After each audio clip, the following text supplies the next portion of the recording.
Hayaan lang natin ito. Ang aking experiment na parang Spanish bangus. Ayan.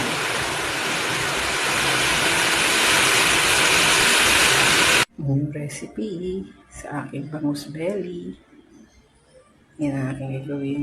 Gumamit ako olive oil. Yan. Lagyan natin ng bawang. Bali itong aking bangus. Meron na yung lemon pepper salt, turmeric powder, at cornstarch. Yan. Ilagyan natin ang ating bangus belly. Skin side muna. Yan. Ito lang natin. Ayan, baliktad na. Ayan.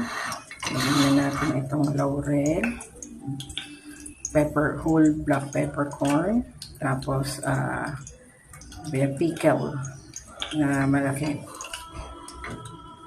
Tapos carrots na may design, and then Knorr seasoning. Nilipat ko na siya sa mas maliit. Ilagay ko muna itong mga maliliit na carrots ko. Lahat yan, huhulog lang natin. Wait lang.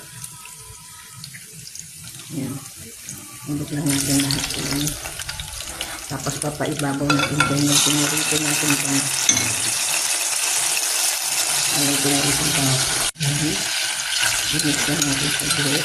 Tapos ilipat na natin dyan yung ating paibang. Nalagay ko na lahat yung mga ating pinaritong bangus. Lagyan na natin itong mga Knorr seasoning, liquid seasoning natin. Mga 2 to 3 tablespoon na yan. Tapos 1 cup ng water. Pakuluan lang natin. Subukan lang natin yan. Kung magiging Spanish sardines ba yan. Anong lasa. Mamaya ko natimplahin kung kulang pa. Takpan na natin. Ayan. Puno na. Hinaan lang natin yung apoy niyan. Hanggang i-reduce na lang natin yung tubig niyan hanggang sa maglumambot na siya. Hinaan natin yung apoy. Para meron kami ng experiment ko lang to Hindi pala to Spanish sardines. Depende. Spanish pala bangus. Experiment lang naman ko. Kaya pinili ko. Saka isang lang yan. Ayan. Experiment ko lang to. Parang Spanish bangus ang ginagawa ko. Kasi rainy days na naman, baka hindi ako nakaluto. Kaya, mabuti na yung meron naka-reserve na ulam.